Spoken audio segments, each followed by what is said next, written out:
नमस्कार मित्रों, मैं सतीश तिवारी समग्र क्लासेस चैनल में आपका स्वागत है।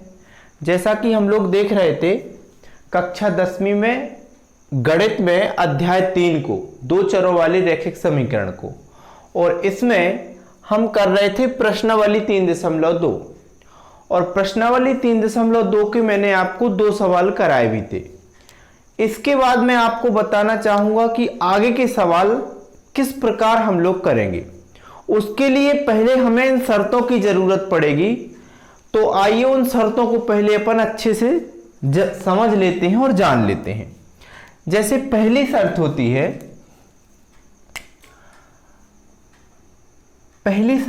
है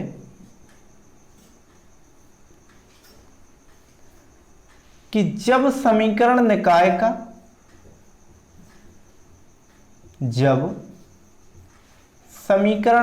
का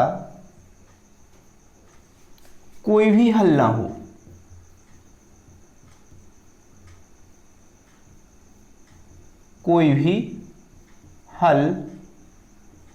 हो, तो इसके लिए जो शर्त होती है a1/a2 बराबर नहीं b1/b2। दूसरी शर्त होती है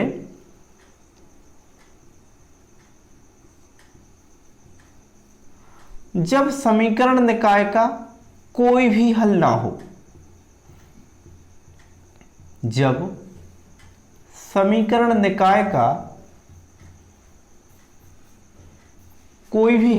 ना हो,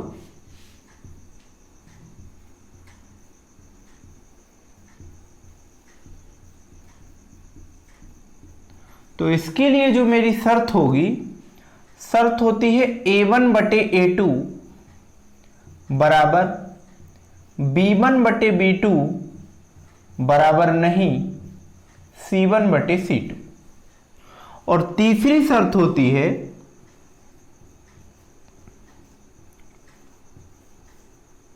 जब समीकरण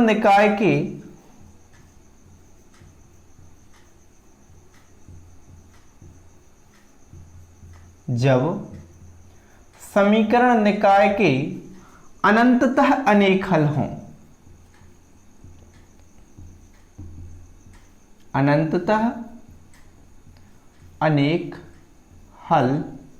हों, तो उसके लिए जो शर्त होती है वो होती है a1/a2 बराबर b1/b2 बराबर c1/c2। अब प्रत्येक शर्त के लिए मुझे सवाल कैसा करना होगा पहले वो अपन समझ लेते हैं। जैसे कोई भी सवाल है, एक उदाहरण मैं यहां समझाता हूं।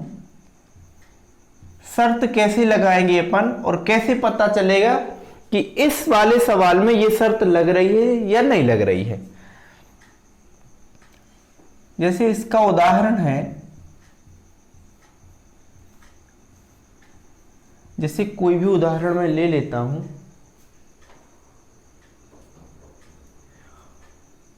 x ऋण 2y बराबर 0 और दूसरा है 3x धन 4y ऋण 20 बराबर 0।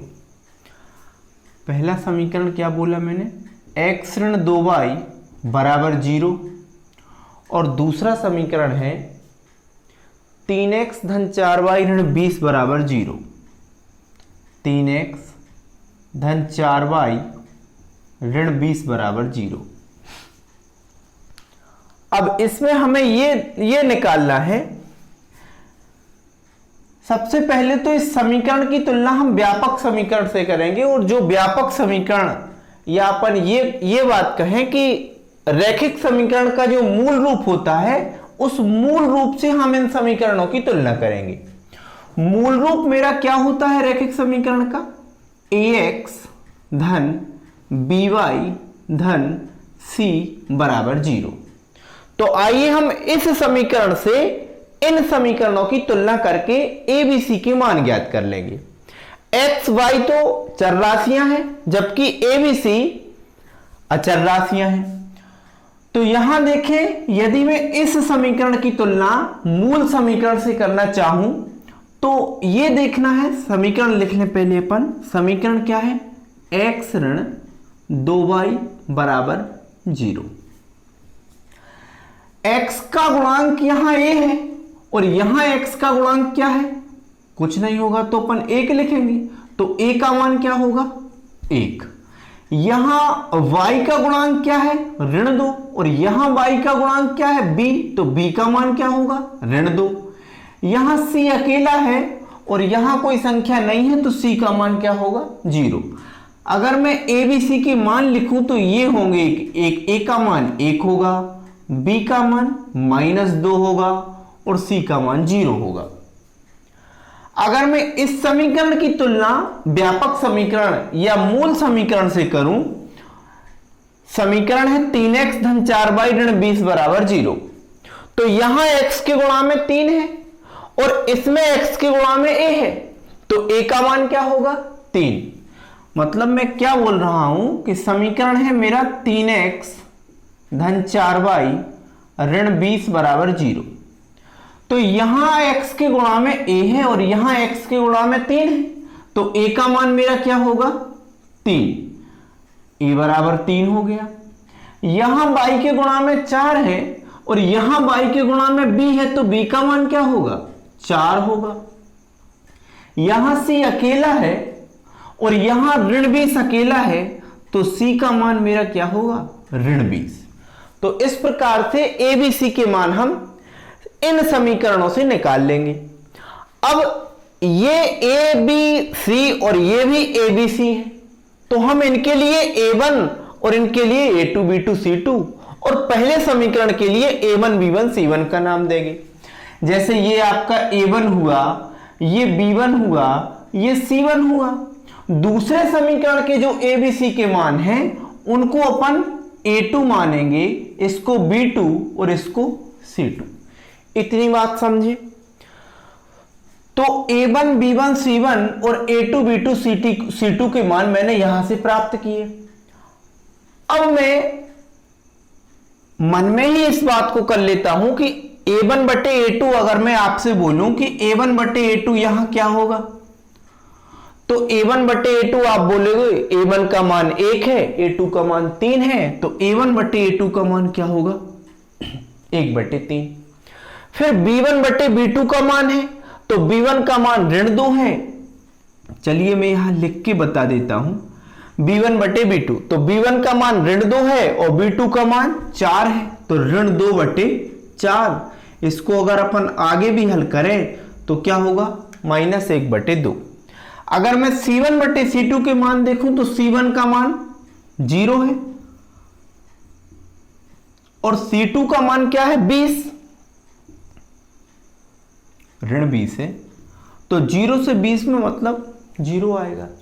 तो a1 बटे a2 का मान मेरा 1 बटे 3, b1 बटे b2 का मान ऋण 1 बटे 2, c1 बटे c2 का मान 0। अब इस मानों से हमें यह पता चलेगा कि कौन सी शर्त लग रही है। अगर अपन को पहली शर्त लगानी है तो पहली शर्त क्या बोल रही है, शर्त यह बोल रही है कि जो a1 बटे a2 का मान है वो b1 बटे b2 के मान के बराबर नहीं होना चाहिए। अब a1 बटे a2 क्या है मेरा 1 बटे 3, a1 बटे a2 क्या है मेरा 1 बटे 3 और b1 बटे b2 क्या है ऋण 1 बटे 2। तो क्या 1 बटे 3 ऋण 1 बटे 2 के बराबर है, तो आप बोलोगे नहीं। तो नहीं है तो शर्त भी तो यही बोल रही है कि a1 बटे a2 मेरा b1 बटे b2 के बराबर नहीं होना चाहिए। मतलब अपनी पहली शर्त यहां लागू हो चुकी है। तो इसके लिए अपन क्या बोलेंगे, अतः समीकरण निकाय का एक अद्वितीय हल होगा। क्या बोलेंगे, अतः समीकरण निकाय का एक अद्वितीय हल होगा। अगर मैं इस सवाल की बात करूं तो इसका भी उदाहरण मैं आपको बता देता हूं।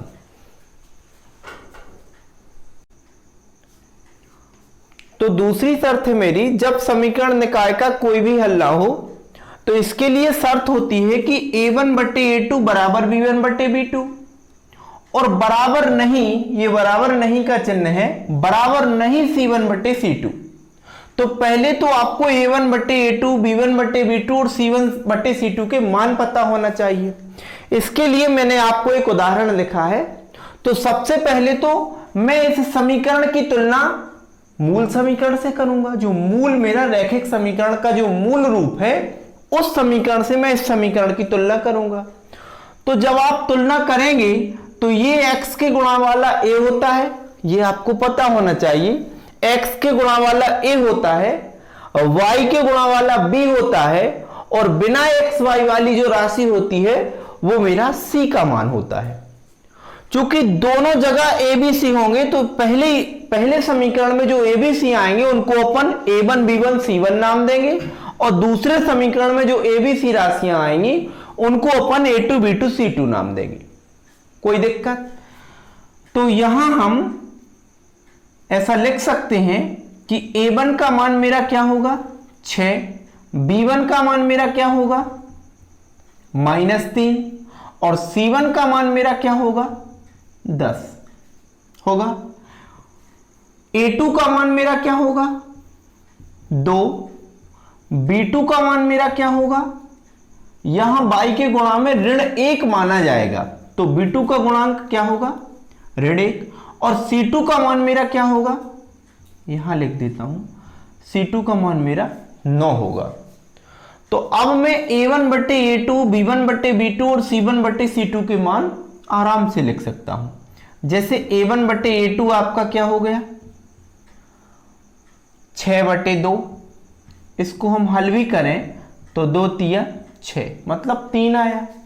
b1 बट्टे b2 का मान मेरा क्या होगा 3 बटे मतलब -3 बटे -1, तो बराबर इसको हम 3 लिख सकते हैं। और c1 बट्टे c2 का मान मेरा क्या आया, c1 बट्टे c2 का मान मेरा आया 10 बटे 9। अब यहां आप देख सकते हैं कि a1 बट्टे a2 भी 3 आया, b1 बट्टे b2 भी 3 आया। तो a1 बट्टे a2 बराबर तो b1 बट्टे b2 है, लेकिन यह c1 बट्टे c2 के बराबर नहीं है। और शर्त भी मेरी यही बोल रही है कि जो a1 बट्टे a2 है वो b1 बट्टे b2 के तो बराबर होगा। मतलब a1 बट्टे a2 से हल करने पर मेरा क्या आया 3, और b1 बट्टे b2 से हल करने पर क्या आया 3, जबकि c1 बट्टे c2 मेरा 10 बट्टे 9 आ रहा है जो कि इनके बराबर नहीं है। तो मैं इस उदाहरण के लिए इस शर्त को लागू कर सकता हूं और क्या लिख सकता हूं कि अतः इस समीकरण के लिए निकाय का कोई भी हल नहीं होगा। ठीक है। तीसरी शर्त है मेरी कि जब तीनों बराबर हो, तीसरी शर्त मेरी है कि जब तीनों बराबर हो, तो तीसरी शर्त है जब समीकरण निकाय के अनंततः अनेक हल होंगे। उसके लिए शर्त है a1 बट्टे a2 बराबर b1 बट्टे b2 बराबर c1 बट्टे c2। मतलब जो a1 बट्टे a2 है, b1 बट्टे b2 है और c1 बट्टे c2 के जो मान आएंगे वो तीनों कैसे होने चाहिए बराबर। तो मैं इस उदाहरण से इस शर्त को आपको बताऊंगा। सबसे पहले तो मैं इन दोनों समीकरणों की तुलना किससे करूंगा, मूल समीकरण से। मूल समीकरण क्या होता है मैं बता भी चुका हूं। मूल समीकरण होता है ax धन by धन c बराबर 0। यहां x के गुणा में a है, तो अगर मैं पहले समीकरण से तुलना करूंगा तो यहां x के गुणा में 9 है। मतलब मेरा a1 बराबर, पहले समीकरण की तुलना हो रही ना, तो a1 बराबर क्या होगा मेरा 9। यहां y के गुणा में b है और यहां y के गुणा में 3 है, तो मेरा b1 का मान कितना आया 3। यहां c अकेला है और यहां 12 अकेला है, तो मेरा c1 का मान क्या होगा 12। ठीक दूसरे समीकरण की तुलना भी अपन इस समीकरण से करेंगे। चूंकि दूसरे समीकरण की बात हो रही है इसलिए a b c में 2 लिखेंगे अपन, हर जगह a2 b2 c2। तो दूसरे समीकरण में x के गुणा में 18 है, यहां x का गुणांक a है, तो a का मान मेरा क्या होगा 18। मतलब a ना बोल के अपन a2 बोलेंगे क्योंकि दूसरे समीकरण की तुलना हो रही है। तो a2 बराबर क्या होगा 18। y का गुणा b है और यहां y के गुणा में 6 है, तो मेरा b2 का मान कितना होगा 6। b2 बराबर 6 होगा। यहां से अकेला है, यहां 24 अकेला है, तो मेरा C2 का मान क्या होगा 24। अब मैं A1 बटे A2, B1 बटे B2 और C1 बटे C2 के मान निकालूंगा। जैसे A1 बटे A2 अगर मैं लिखूं A1 बटे A2 मतलब 9 बटे 18, 9 बटे 18। इसको अगर मैं हल करूं तो 9 एकम 9, 9 दूनी 18। ठीक है। अगर मैं B1 बटे B2 लिखूं B1 बटे B2 तो B1 का मान क्या है 3 और B2 का मान क्या है 6। इसको मैं हल करूं तो 3 एकम 3, 3 दूनी 6, 1 बटे 2 आया। अगर मैं C1 बटे C2 लिखूं तो C1 का मान क्या है भाई साहब 12 और C2 का मान क्या है 24। इसको हल करूं तो क्या आया 1 बटे 2। मतलब मेरा A1 बटे A2 भी 1 बटे 2 आया, B1 बटे B2 भी आया और C1 बटे C2 भी 1 बटे 2 आया। तीनों मान मेरे बराबर हुए। जब तीनों मान बराबर हुए तो ये शर्त यही तो बोल रही है कि तीनों मान एक दूसरे के कैसे होने चाहिए बराबर। तो मैं इस सवाल के लिए क्या लिख सकता हूं कि समीकरण निकाय के अनंततः अनेक हल होंगे। ठीक है।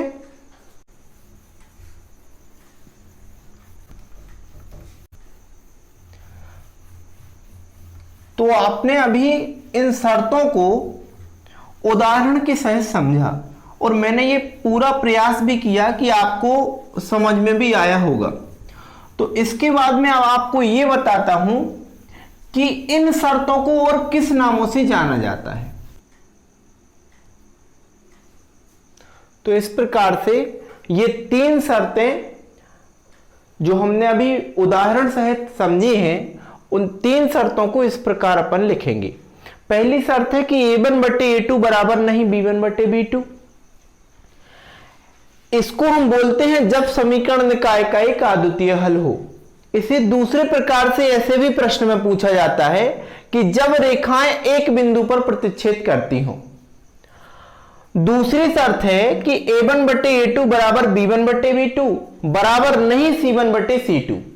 इसे शब्दों में बोला जाता है, जैसे सवाल आपको पूछता है वो, तो ऐसा लिखा आएगा कि जब समीकरण निकाय का कोई हल नहीं होगा, या वो लिखेगा रेखाएं समांतर हो सकती हैं, या इसी को लिखेगा असंगत समीकरण युग्म प्रदर्शित करेगा। निकाय असंगत समीकरण युग्म प्रदर्शित करेगा। तीसरी शर्त है कि A1 बटे A2 बराबर B1 बटे B2 बराबर C1 बटे C2। इसे हम क्या लिख सकते हैं कि जब समीकरण निकाय के अनंततः अनेक हल होंगे, या प्रश्न में पूछेगा संपाती रेखाएं प्रदर्शित करेगा, उसकी शर्त भी यही होगी, और पूछेगा निकाय संगत समीकरण युग्म प्रदर्शित करेगा, उसकी शर्त भी यही होगी। तो इन 3 शर्तों को अच्छे से समझना है, अच्छे से पढ़ना है, और इन्हीं तीन शर्तों पर पूरी की पूरी 3.2 प्रश्नावली आप लोगों को करनी है। ठीक है। जैसे मैं एक आध 2 सवाल और करा देता हूं। जैसे सवाल में उसने पूछा है, जैसे दूसरा सवाल है अनुपातों A1 बटे A2 B1 बटे B2 और C1 बटे C2 की तुलना कर ज्ञात कीजिए कि निम्न समीकरण युग्म द्वारा निरूपित रेखाएं एक बिंदु पर प्रतिच्छेद करती हैं, समांतर हैं अथवा समपाती हैं। और उसने 3-4 सवाल भी दे दिए हैं। जैसे सवाल है 5x ऋण 4y धन 8 बराबर 0। एक सवाल मैं आपको कराता हूं, फिलहाल इसका आप एक स्क्रीनशॉट ले लें, उसके बाद मैं सवाल कराता हूं। सवाल है 5x ऋण 4y धन 8 बराबर 0। 5x ऋण 4y धन 8 बराबर 0। ये मैं दूसरे सवाल के प्रश्न करा रहा हूं, जिसमें उसने क्या पूछा है कि निम्न समीकरण युग्म द्वारा निरूपित रेखाएं एक बिंदु पर प्रतिच्छेद करती हैं, समांतर हैं अथवा समपाती हैं। तो 5x ऋण 4y धन 8 बराबर 0, फिर है 7x धन 6y ऋण 9 बराबर 0। ये है। तो ये मेरा पहला समीकरण हुआ, ये मेरा दूसरा समीकरण हुआ। अब मुझे इन दोनों समीकरणों से ये बताना है कि रेखाएं समपाती हैं कि प्रतिच्छेद करती हैं, या एक और उसने पूछा है, एक पूछा है समांतर है, संपाती है या प्रतिच्छेद करती हैं। तो प्रतिच्छेद की शर्त होती है, समांतर रेखाओं की शर्त होती है और संपाती की होती है। तो इसके लिए हमें इन दोनों समीकरणों की तुलना जो मूल समीकरण था मेरा उससे करनी पड़ेगी। ax धन by धन c बराबर 0, मूल समीकरण यही था। तो ये a1 का मान हुआ, ये b1 का मान हुआ, ये c1 का मान हुआ। इसे आप लिख सकते हैं, मतलब इसे मैं अगर हल करूं तो कैसे करूं।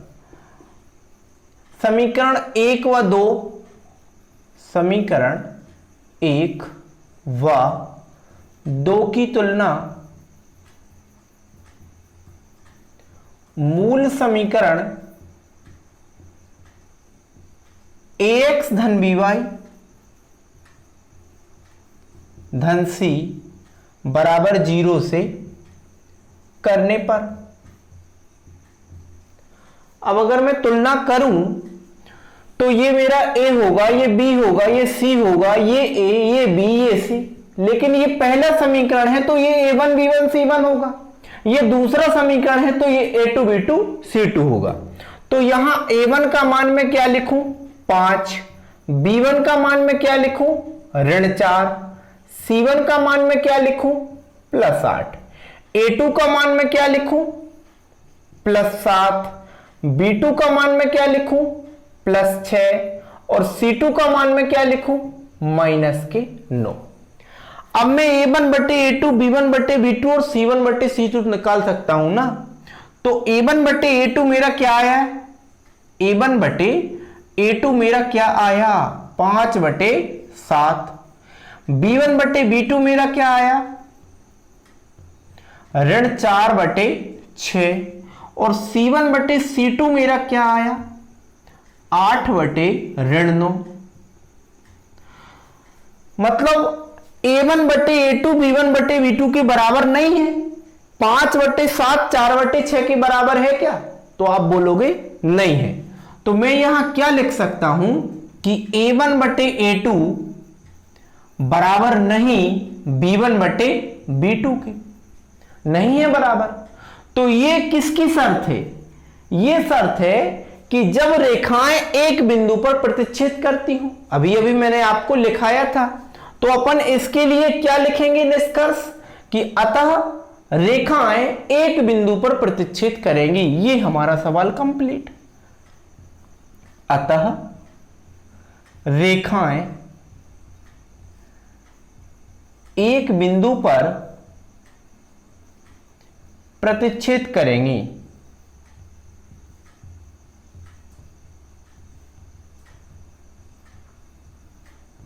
कोई दिक्कत। अब दूसरा सवाल है, ये दूसरे सवाल में जो 3 या 4 सवाल उसने दे रखी है उसमें से मैंने आपको एक पहला सवाल बताया है, बाकी 2 आपको करना है। कोई दिक्कत नहीं है, उनमें भी अगर आपको जो भी दिक्कत जाए मुझे कमेंट बॉक्स में कमेंट लिख के बताएं, तो मैं आपको कल उनको फिर से दोबारा करा दूंगा।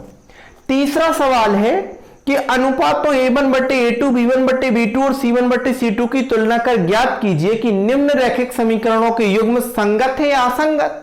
तो संगत के लिए भी मैंने शर्त आपको लिखाई थी, जो अनंततः अनेक हल की शर्त है वही संगत की है, और असंगत के लिए भी मैंने आपको शर्त लिखाई थी।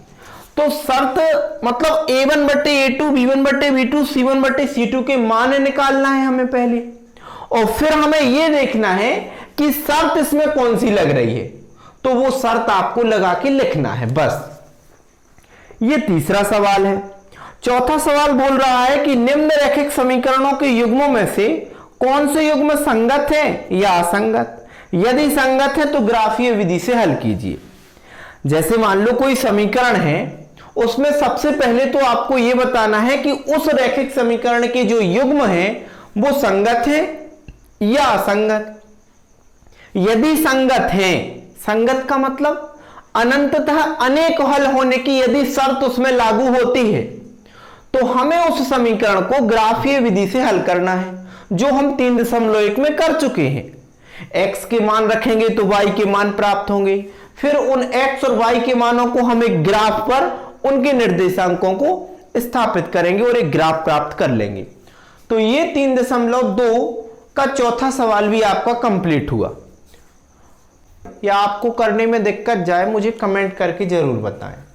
तो अब मैं 5वां सवाल आपको बताना चाहता हूं। 5वां सवाल है, एक आयताकार बाग जिसकी लंबाई चौड़ाई से 4 अधिक है। चूंकि हम दो चरों वाले रैखिक समीकरण पढ़ रहे हैं तो हम लंबाई को x और चौड़ाई को y। तो सबसे पहले तो मैं क्या मानूं कि माना आयताकार बाग की चौड़ाई को क्या माना मैंने x और लंबाई को क्या माना y। शर्त क्या है कि लंबाई चौड़ाई से 4 अधिक है। यह शर्त लिखी मैंने प्रथम शर्तानुसार।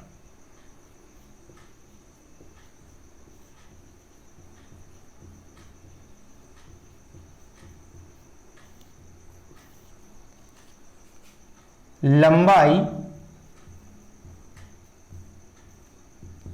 चौड़ाई से 4 अधिक है। अगर मैं इनको बराबर करना चाहूं, लंबाई क्या है मेरी y है और चौड़ाई क्या है x है। तो लंबाई है वो चौड़ाई से 4 अधिक है, तो मैं इसमें 4 जोड़ूंगा तभी बराबर होगा जाके। इसको हम समीकरण बना लेते हैं, एक्स वाई वाले एक साइड और बिना एक्स वाई वाले मैं एक साइड लिख देता हूं।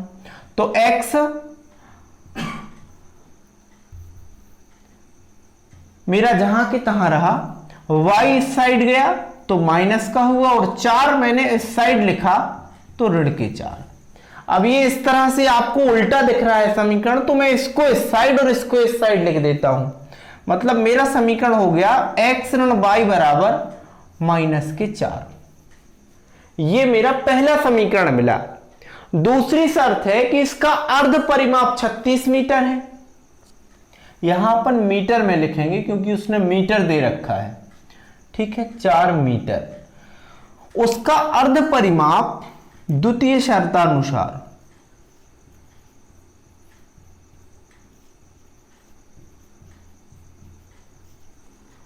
अर्ध परिमाप कितना है 36। आयताकार वाग का अर्ध परिमाप 36 मीटर है। तो आयत के परिमाप का सूत्र हमें पता होता है, तो अर्ध परिमाप मतलब परिमाप का आधा। तो आयताकार जो आयत का परिमाप होता है वो होता है, अपन ये ऐसा लिखें कि अर्ध परिमाप क्या दिया है बराबर 36। तो अर्ध परिमाप का सूत्र होगा लंबाई धन चौड़ाई। ऐसा कैसे होगा, हमें परिमाप का सूत्र पता होता है। क्या होता है परिमाप का सूत्र, 2 कोष्टक के अंदर लंबाई धन चौड़ाई। ये पूरे परिमाप का सूत्र होता है। हमें आधे परिमाप का सूत्र चाहिए तो हम इसको 2 से भाग देंगे तो 2 और 2 कटेगा, तो अर्ध परिमाप आएगा लंबाई धन चौड़ाई। मतलब मैं ये लिख सकता हूं बराबर यहां का आया, क्या आया 36। लंबाई क्या है मेरी x और चौड़ाई कितनी थी y, बराबर क्या होगा 36। ये आपका समीकरण नंबर 2। अब समीकरण 1 और 2 को आपको ग्राफीय विधि से हल करना है। जैसे मैंने इसी प्रश्नावली के शुरू के 2 सवाल कराए थे, इनको अपन को ग्राफीय विधि से हल करना है।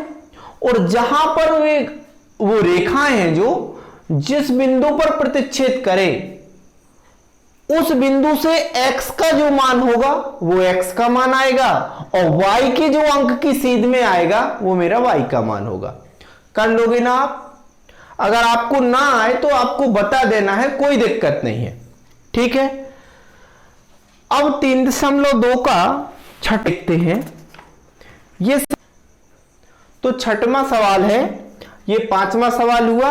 इसके बाद आप लोग कर लोगे। अगर ना आए तो आप बिना संकोच के कमेंट बॉक्स में लिख के बताना, कल मैं आपको ये अच्छे से करा दूंगा। अब छठवां सवाल है मेरा। छठवां सवाल ये है कि एक रैखिक समीकरण 2x धन 3y ऋण 8 बराबर 0 दी गई है और दूसरा एक रैखिक समीकरण आपको बनाना है, सवाल ये बोल रहा है। और रैखिक समीकरण इस प्रकार बनाना है कि पहला प्रतिच्छेद करती रेखाएं हो, दूसरा समांतर रेखाएं हो, तीसरा समपाती रेखाएं हो। तो सवाल ये बोल रहा है, पहले तो मैं इसको साफ कर देता हूं।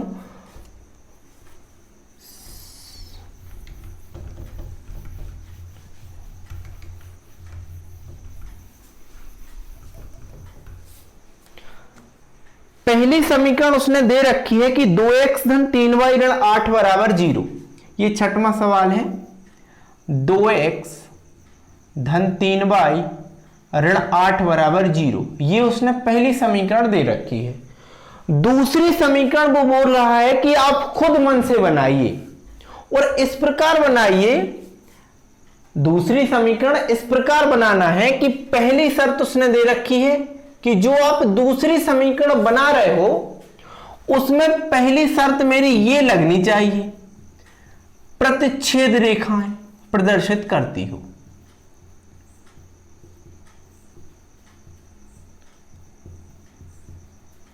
ठीक है। अब प्रतिच्छेद रेखाओं की जो शर्त होती है वो मैं बता चुका हूं कि a1 बटे a2 का मान b1 बटे b2 के बराबर नहीं होना चाहिए। तो ये तो आपके a1, b1 और c1 के मान होंगे। दूसरी जो मुझे समीकरण अपने मन से लिखना है वो इस प्रकार लिखना है कि a1 बटे a2 और b1 बटे b2 बराबर ना हो। तो यहां मैं अगर अपने मन से लिख दूं 4x धन 7y ऋण 9 बराबर 0। ये कोई याद नहीं करना है, ये अपन को अपने स्वाभाविक से निर्णय लेना है कि मुझे तो कोई भी समीकरण जरूरी नहीं है कि आप ये ही लो, आप कोई और भी ले सकते हो। शर्त ये है कि ये दोनों जब इनका अनुपात करें अपन, ये क्या होगा 2/4 मतलब 1/2 आएगा। रफ में इसको कर सकते हैं अपन, ये होगा आपका 2/4 जब इसका आप अनुपात लोगे, और ये होगा 3/7। तो क्या ये बराबर है? तो आप बोलोगे नहीं है। तो यही तो शर्त बोल रही है कि समीकरण ऐसा बनाओ कि रेखाएं प्रतिच्छेद वाली जो शर्त है, प्रतिच्छेद रेखाएं प्रदर्शित करने वाली शर्त है, वो शर्त लगे। तो इसके लिए मैंने समीकरण दूसरा बना दिया। दूसरी जो मेरी शर्त है, दूसरी शर्त है भाई साहब कि समांतर रेखाएं हो। क्या है शर्त? समांतर रेखाएं। अब ये बोल रहा है कि समीकरण आप ऐसा बनाएं कि शर्त कौन सी लगे? समांतर रेखाओं वाली। और समांतर रेखाओं वाली शर्त कौन सी होती है? a1 बटे a2 बराबर b1 बटे b2 बराबर नहीं c1 बटे c2।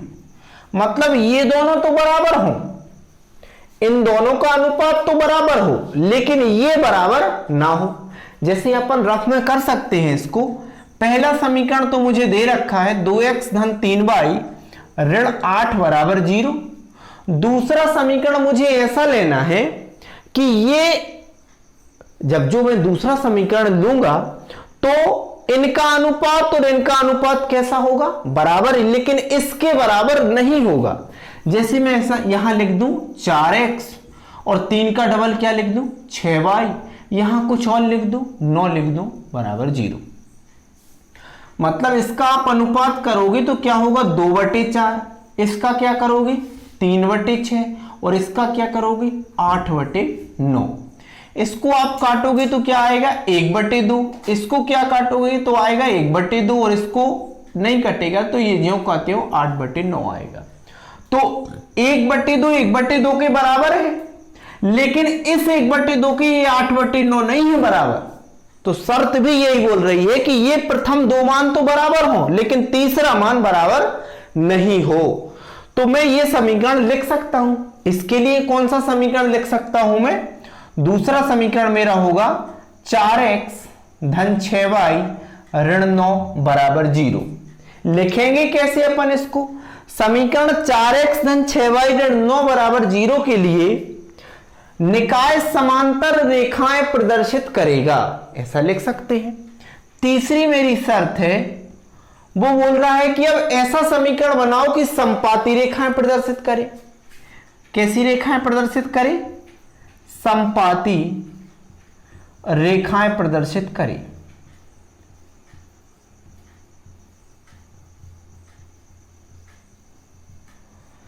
समपाती रेखाओं की जो शर्त होती है वो होती है a1 बटे a2 बराबर b1 बटे b2 बराबर c1 बटे c2, मतलब तीनों अनुपात बराबर होने चाहिए। तो इसमें मेरे दो अनुपात तो बराबर हो गए थे, अब इसका डबल यहां कर दो। समीकरण बनाना है तीनों बराबर चाहिए, 8 बटे 16, मतलब यहां 8 बटे क्या आएगा? 16।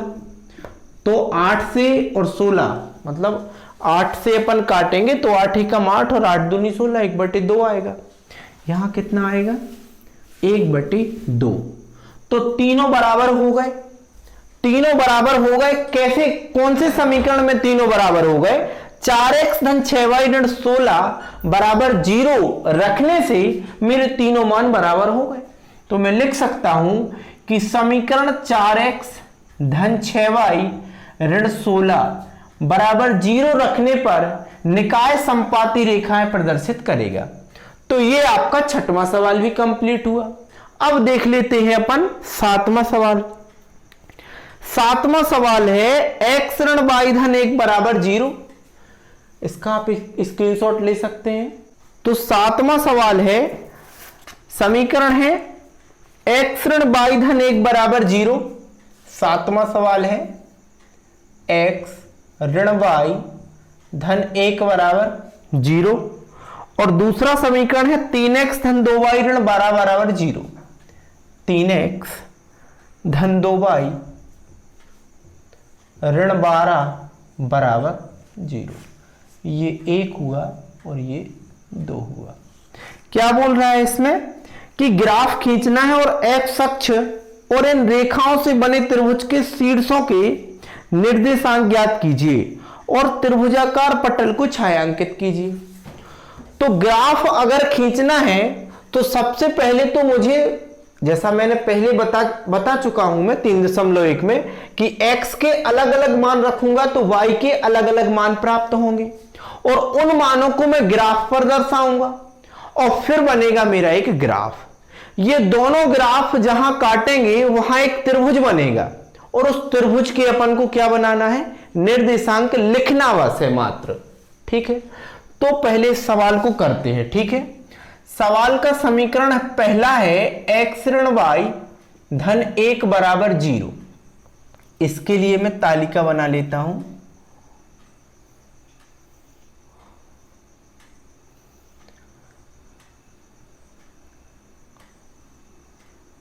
मैं पूरे के पूरे सवाल इसलिए नहीं करा रहा हूं कि कुछ आप भी सीखें, आप भी मेहनत करें। ठीक है, जब तक आप अपने से सवाल नहीं करोगे तब तक आपसे कुछ नहीं बनने वाला। कोशिश कीजिए, अगर ना बने तो कोई बुराई नहीं, आप कमेंट बॉक्स में लिख के मुझे निश्चिंत होकर बेफिक्र होकर पूछ सकते हैं।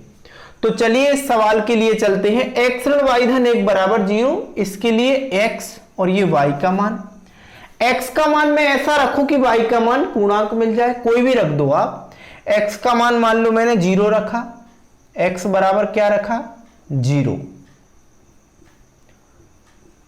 तो यहां 0 रखूंगा तो 0 माइनस y प्लस 1 बराबर 0।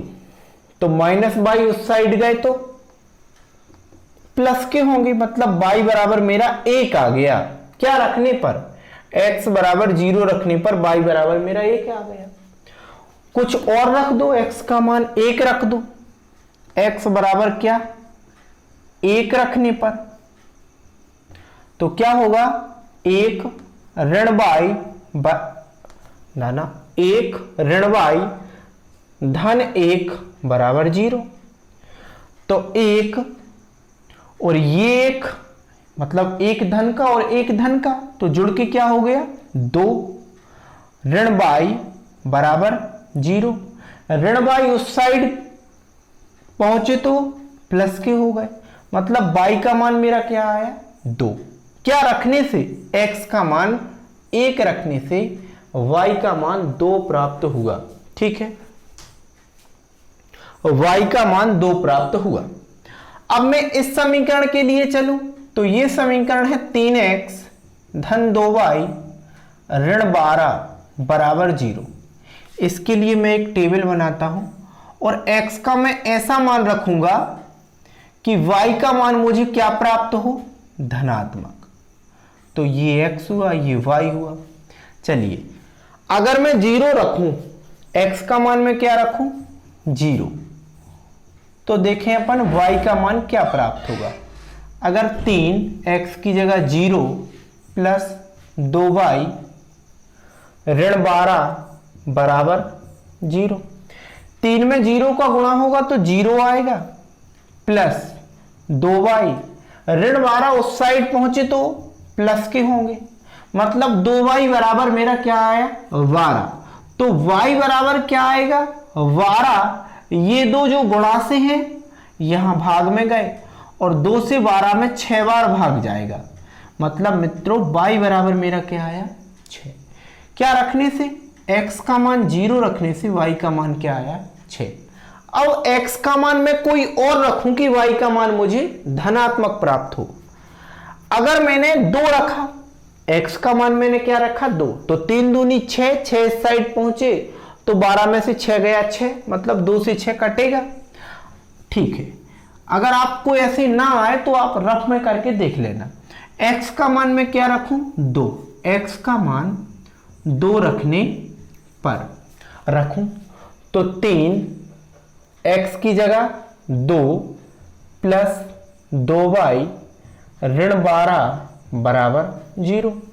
3 का 2 में गुणा होगा 6 धन 2y ऋण 12, या चलो लिख देता हूं ऋण 12 बराबर 0। ऋण 12 में से धन 6 घटाएंगे अपन, क्योंकि विपरीत चिन्ह वाली संख्याएं सदैव घटती हैं। तो ऋण 12 में से धन 6 घटेगा तो ऋण के 6 आएगा, तो ऋण के 6 धन 2y बराबर क्या 0। तो 2y बराबर क्या आएगा मेरा 2y बराबर ऋण 6 उस साइड प्लस के हो गए, तो y बराबर मेरा क्या आया 2 से 6 कटेगा 3 बार, मतलब मैंने x का मान 2 रखा तो y का मान मुझे क्या प्राप्त हुआ 3। ठीक है, इन मानों को लेकर मैं एक ग्राफ तैयार कर लेता हूं। ठीक है,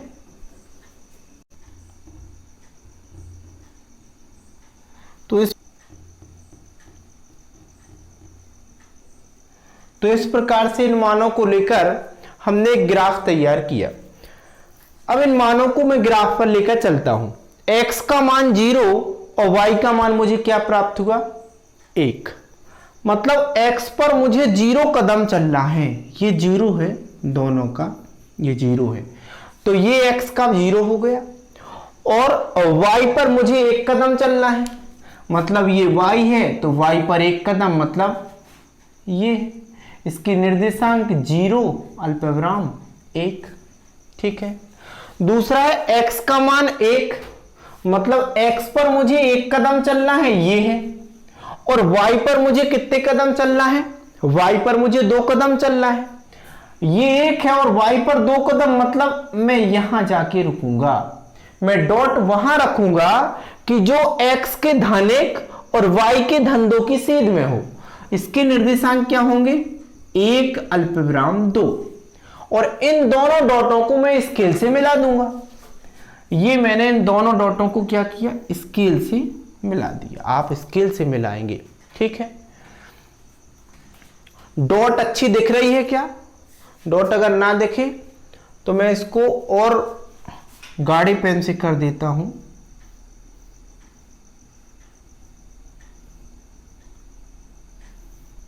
ठीक है,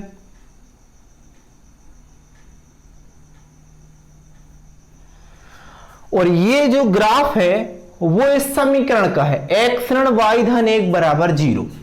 तो इसी के ऊपर मैं उस समीकरण को लिख देता हूं। ठीक।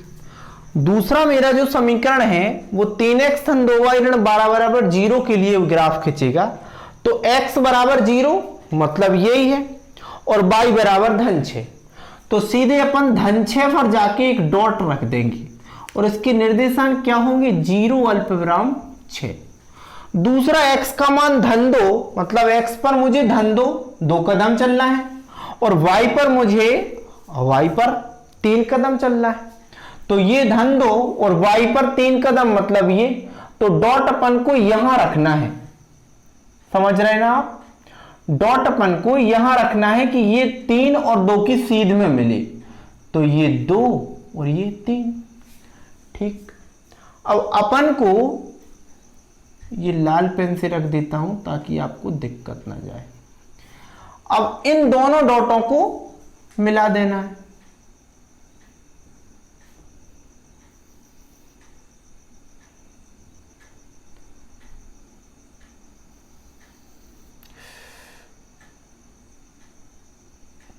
स्केल से आप लोग अच्छे से बना पाओगे, व्हाइट बोर्ड पे दिक्कत होती है। ठीक है। तो इस प्रकार से मैंने दोनों समीकरणों के अलग अलग ग्राफ खींचे। अब इन दोनों समीकरणों के जो ग्राफ हैं, सवाल बोल रहा है कि उनसे जो त्रिभुज प्राप्त हुआ वो त्रिभुज के निर्देशांक अपन को लिखना है। तो ये त्रिभुज प्राप्त हुआ। सवाल में ये भी बोला गया है कि इस त्रिभुज को छायांकित करना है। तो आप छायांकित कर देना, शीश से, पेन से, जो मर्जी हो। ये मैंने इस त्रिभुज को क्या किया, छायांकित। और क्या बोल रहा है कि त्रिभुज के शीर्षों के निर्देशांक लिखना है। तो एक शीर्ष मेरा ये है, एक ये है और एक ये है। इसके निर्देशांक क्या है 2 अल्पविराम 3। इसके निर्देशांक क्या है ऋण 1। देखा, यहां देखना है अपन को, ऋण 1 और x अक्ष के 0 की सीध में है। मतलब मैं क्या लिखूं, ऋण 1 और y अक्ष की, क्षमा चाहता हूं, y अक्ष के 0 की सीध में है और ये x अक्ष के ऋण 1 पर है। तो ऋण 1 अल्पविराम 0।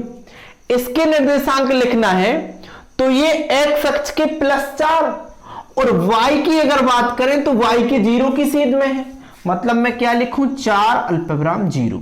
ये इस त्रिभुज के निर्देशांक हो गए। इसको मैंने छायांकित भी कर दिया।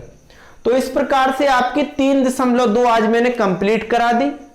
3.2 अच्छे से आपको करना है, शर्तों के आधार पर है पूरी प्रश्नावली। अगर इसमें भी आपको किसी सवाल में दिक्कत जाए तो कमेंट बॉक्स में लिखकर जरूर बताएं। धन्यवाद।